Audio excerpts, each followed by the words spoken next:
My background seems pretty relevant, and Mr. Matty Plays is vindicated. Whoa!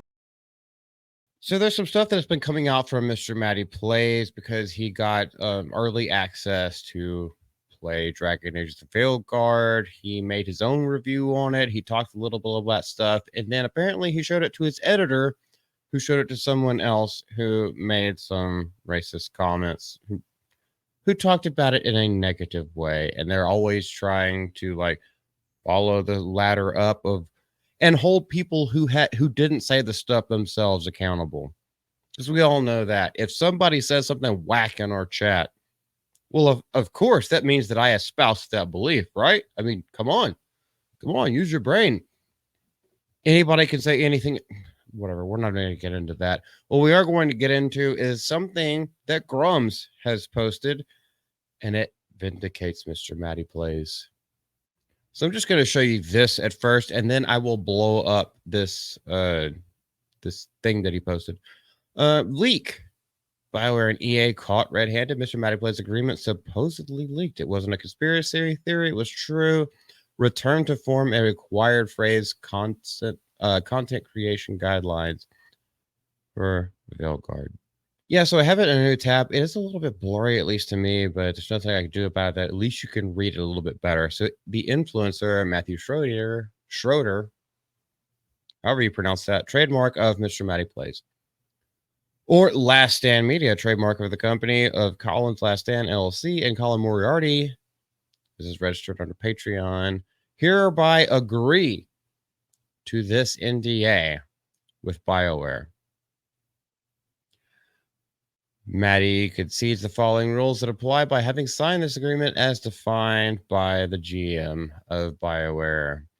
We wish to communicate through this product the people in the age group of 25 to 34.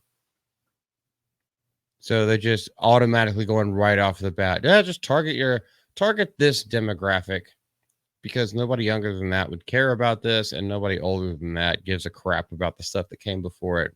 Is that their thought process with this? This will be a formal return to the expected output of BioWare as it was once known. There was a formal return. Oh my goodness. The Veilguard sees a return to form. What the hell is even in these people's coffee when they wake up in the morning? There's some kind of barbiturate somewhere. There just has to be. Number 2, bullet point 2. EA is an equivalent opportunity employer. Okay, so by law, they actually have to say this. But the sentence after this, you also, therefore, you agree not to instigate, berate, suggest, or mention that this game, the thing that you're supposed to be reviewing, contains any of the following. We go A through FU. Transgenderism. So you can't suggest or mention that there's transgenders in there. Notice the wording here. You can't even mention that this game contains this. Surgical scars. Well, you've got people in your own department who have touted these as reasons why it's more inclusive. So why would you have this in his contract? Woke content. Don't say woke, just say awoke. Or stumble before you start a sentence. Everyone's going to know that it means the same thing. Homoeroticism. I'm not going down that path. Racial positivity. You can't mention racial positivity. And now look up here. This is what makes me laugh so hard. You agreed not to instigate, berate racial positivity, or mention that the game contains racial positivity. So you can't say anything about that. Well, I think a lot of folks who are just like on the woke train and just trying to hype it up, I'm pretty sure IGN could get sued for this if they were under the same contract. DEI compliant features. I think basically what they're saying is you can't talk about anything other than the storyline. Like, it has to be extremely analytical, and you can't review something with any opinion whatsoever. And in order to review half the shit, you have to put your opinion into it because every gamer is different and they see different worlds from a different perspective. So, this is doomed to start. I can't believe this guy signed this. If he did. We suggest you refrain from comparisons to games which in no functional practice, much like most of the transgenders in your game have no function in certain areas, had anything to do with the production of Dragon Age.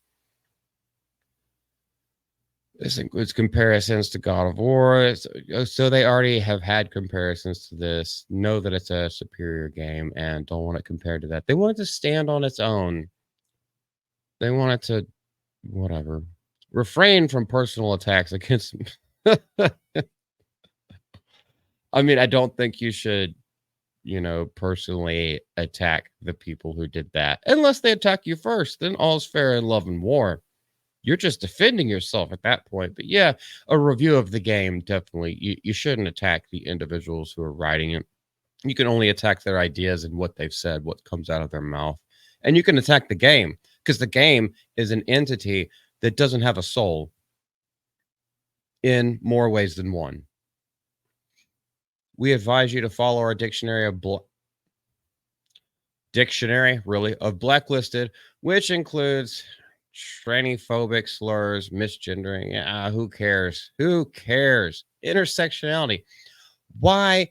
I made a video about this. Why does it always fucking revolve about sex? Your sexuality, your gender. Why is that the only thing that fucking matters to these people? And by the way, if you happen to disagree with them, well, you just can't say something about it. That's what it all boils down to. We have to make sure that we coddle these fucking mentally retarded people who have something going on, whether it's in the water, if it's what turned the frogs gay in the first place. Why is that always at the apex of every conversation? Well, we just want to play a fucking game. We just want to play the fucking Dragon Age game. That's all we want to see. We want our fantasy. Fuck your fucking pronouns. Get the fuck out of here with this.